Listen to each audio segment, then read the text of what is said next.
झंझारपुर के चर्चित लक्ष्मी देवी हत्याकांड में आरोपी पति गिरफ्तार। पुलिस ने जल्द ही हत्याकांड की गुत्थी सुलझाने का किया दावा। पत्नी की हत्या के आरोप में गिरफ्तार पति अनिल मुखिया ने दी अपनी सफाई। कहा कि रुपए और गहने के विवाद में पत्नी ने कर ली थी आत्महत्या। पोस्टमार्टम रिपोर्ट से सुलझेगी लक्ष्मी देवी मर्डर केस की गुत्थी। प्रथम दृष्टया मृतका के साथ मारपीट और जाति की पुष्टि। डीएसपी आशीष आनंद ने कानून को हाथ में लेने वालों को चेताया। कहा, हत्याकांड की गुत्थी सुलझाना प्राथमिकता, उसके बाद होगी पुलिस पर हमला करने वालों पर कार्रवाई। झंझारपुर के चर्चित लक्ष्मी देवी हत्याकांड में पुलिस ने आरोपी पति अनिल मुखिया को गिरफ्तार कर लिया है। अन्य आरोपी अब भी पुलिस की गिरफ्त से बाहर हैं। हालांकि पुलिस ने जल्द ही लक्ष्मी देवी हत्याकांड का पूर्ण खुलासा करने का दावा किया है। वहीं पुलिस द्वारा गिरफ्तार हत्यारोपी पति अनिल मुखिया ने अपनी सफाई में पुलिस को बताया कि लक्ष्मी ने खुद आत्महत्या कर ली थी। घटना के दिन घर में पैसे और गहने को लेकर विवाद होने पर मृतका ने रात को अपने कमरे में गले में फंदा डालकर आत्महत्या कर ली। बच्चे की रोने की आवाज सुनकर कमरे को खोला गया तो लक्ष्मी का शव फंदे से लटक रहा था। डर के मारे बिना पुलिस और मृतका के परिजनों को सूचना दिए शव को छुपा दिया और अगले दिन उसे कमला नदी किनारे दफना दिया गया, जहां से भारी बवाल के बाद पुलिस ने मृतका का शव बरामद किया। आज सोमवार को झंझारपुर आरएसओपी में पत्रकारों को हत्यारोपी पति की गिरफ्तारी के बाबत जानकारी देते हुए डीएसपी आशीष आनंद ने बताया कि जल्द ही इस हत्याकांड का खुलासा कर लिया जाएगा। पुलिस ने मृतका का शव बरामद कर पोस्टमार्टम करवा लिया है। पोस्टमार्टम रिपोर्ट आनी अभी शेष है। पोस्टमार्टम रिपोर्ट के आधार पर ही कांड का पूर्ण खुलासा संभव है। पुलिस की प्राथमिकता इस हत्याकांड को सुलझाना है, उसके बाद पुलिस पर हमला करने वाले उपद्रवियों पर कार्रवाई होगी। डीएसपी ने आम लोगों से अपील करते हुए कहा कि किसी भी घटना के समय सब्र से काम लें। पुलिस अपनी कार्रवाई करेगी। पुलिस भी उसी समाज का अंग होता है जहां घटनाएं होती हैं। घटना को लेकर समाज में शांति व्यवस्था बनाए रखना समाज की भी जवाबदेही है। कानून को हाथ में लेने की किसी को इजाजत नहीं है। आपको बता दें कि बीते 11 जुलाई को झंझारपुर नगर परिषद के वार्ड 16 बेहट गांव में कथित तौर पर ससुराल वालों द्वारा विवाहिता लक्ष्मी देवी की हत्या कर लाश को गायब करने का आरोप लगाकर सैकड़ों की संख्या में स्थानीय लोगों ने झंझारपुर मधेपुर मुख्य पथ को जाम कर दिया था। मृतका के भाई रमेश दास ने मृतका के पति सहित 9 लोगों के खिलाफ हत्या का मुकदमा दर्ज कराया था। पुलिस द्वारा हत्या के खिलाफ कार्रवाई नहीं करने का आरोप लगाते हुए आक्रोशित लोगों ने सड़क जाम हटाने पहुंची पुलिस पर हमला कर दिया था। पुलिस द्वारा भी भीड़ पर लाठीचार्ज किया गया था, जिसके बाद एसपी ने तत्कालीन आरएसओपी प्रभारी पुरुषोत्तम कुमार को हटाकर उसे लाइन हाजिर कर दिया गया। पुलिस द्वारा पुलिस पर हमला करने वालों के खिलाफ भी प्राथमिकी दर्ज कर कार्रवाई की जा रही है, जिसमें अब तक 12 लोग गिरफ्तार किए गए हैं।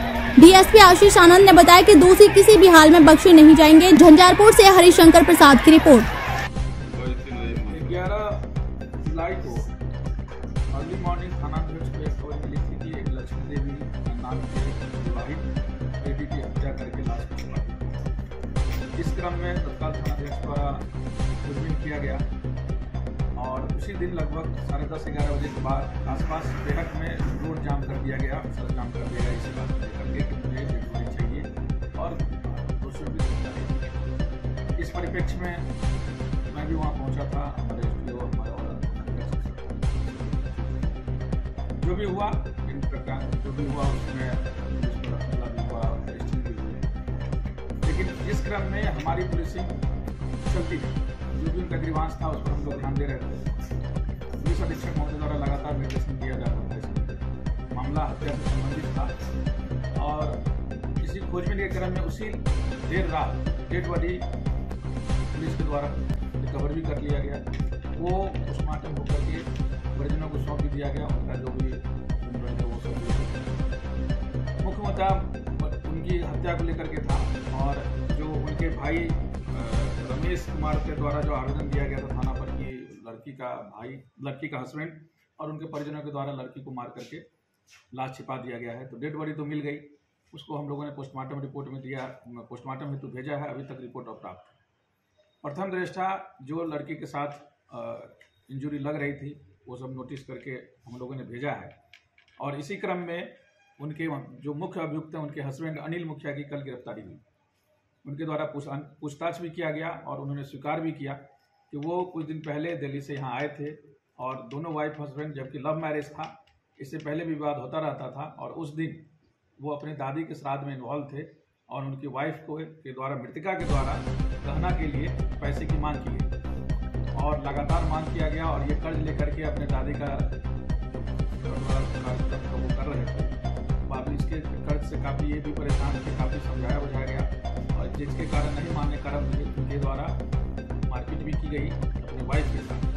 और रात के जो इनके द्वारा बताया गया कि रात के 8:30 बजे के आसपास जब ये घर पहुँचे तो बच्चे के रोने की आवाज़ आई तो इन्होंने देखा कि इनकी वाइफ ऊपर फंदा लगा करके लटक करके सुसाइड कर दी। ये जो इनका स्टेटमेंट था और उसके बाद बिना पुलिस को खबर किए इनके परिजनों के द्वारा उस बॉडी को छिपा दिया गया, जिसके चलते रात भर में सवेरे का एपिसोड जो भी 11 तारीख को घटना थी उसका मुख्य कारण बॉडी को छिपाना और फिर अरेस्टिंग को लेकर के था।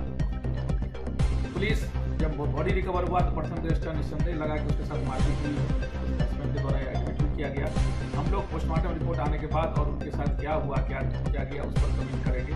फिलहाल इस लड़के उसके हस्बैंड अनिल मुखिया के द्वारा एडमिट किया गया कि पैसे के लेन देन के कारण विवाद हुआ, उसके साथ मारपीट की गई और इनकी मारपीट के बाद जो भी डेड बॉडी मिला उनको ये और इनके परिजनों के द्वारा डेड बॉडी को छिपा दिया गया।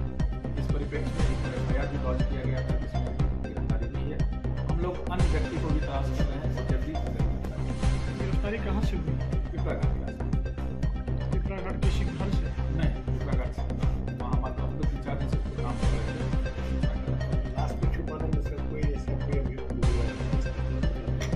हाँ नहीं, वो हमारे पास नाम क्लियर है। अभी वो हम अपनी शासनिक कारणों से ये नहीं कर पाएंगे, उस पर काम करना है।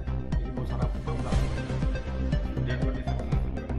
डेड बॉडी हुआ था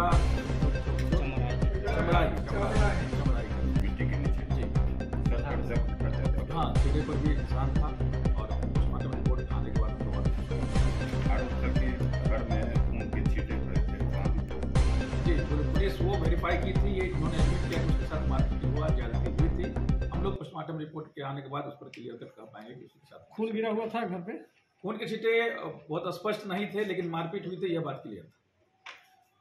सर जैसा कि मामला हुआ इसमें 12 अरेस्ट भी हुए, जैसा मामला हो गया था जी, तो ऐसा मामला हो तो जनता के लिए सर क्या कहेंगे आप? जनता के लिए बिल्कुल एक स्पष्ट सा हमारा एक रिक्वेस्ट है कि एक पुलिस, हम लोग भी इसी समाज के अंग, जहाँ हम पोस्टिंग होती है हम उसी समाज के अंग बन जाते हैं और हम 24 घंटा आपके लिए उपलब्ध रहते हैं। किसी व्यक्ति विशेष या किसी पर्सन, कोई भी डिपार्टमेंट हो, उसके चलते यदि कुछ उनको लगता है कि सामने वाले से गलती, उसका निदान के लिए कई सारे चैनल हैं और यदि कुछ आपको गलतफहमियाँ हो या सही बात हो तो उसको रखा जाना चाहिए था सामने। और इसके चलते आप लॉ एंड ऑर्डर किसी भी कीमत पर नहीं ले सकते। हत्या वही पुलिस जिस पर हमला करने का प्रयास किया गया और हमने जिन व्यक्तियों की अरेस्टिंग की वही पुलिस ने रिकवर भी किया, वही पुलिस अरेस्ट भी कर रही है और अभी भी उनमें किन्हीं को कोई प्रॉब्लम होगा तो हम ही उपलब्ध। यह बात आपको समझना होगा कि हम पुलिस आप ही के लिए, हमारी पोस्टिंग यहाँ सरकार करती है, आपके लिए करती है और हर समाज का कई सारे पहलू होते हैं। हम कुछ एक पहलू को लेकर के यदि कुछ किसी को किसी से व्यक्तिगत समस्या हो या ना भी हो तो आप हमसे शेयर कर सकते हैं। यदि हमसे समस्या हो तो हमारे ऊपर सीनियर बैठ उसे कर सकते हैं। लेकिन तभी भी रिक्वेस्ट है आप कानून को हाथ में ना लें। संदेह हमारी इसमें 12 अरेस्टिंग हुई है लेकिन हमारा पहले प्रॉमिस था कि जो ये मर्डर हुआ है हम इसमें भी न्याय दें, ताकि हम पर यह आरोप ना लगे कि पुलिस पर अरेस्टिंग हो रही है तो लगातार अरेस्टिंग हो रही है और जो मर्डर केस का पुलिस उसको ओवरलुक कर रही है। ये हमने इसमें कार्रवाई शुरू कर दी है, इसकी अरेस्टिंग हुई है और 20 लोगों का पहचान भी हो गया। हम इसका भी रिजल्ट देंगे लेकिन जिसने हमला किया था उसमें एक भी नहीं बचेगा, तो जेल में होगा। कहीं माना जाएगा आपने जो वादा किया था वो उस पर आप करें? जी बिल्कुल, पुलिस अधीक्षक महोदय का लगातार निर्देशन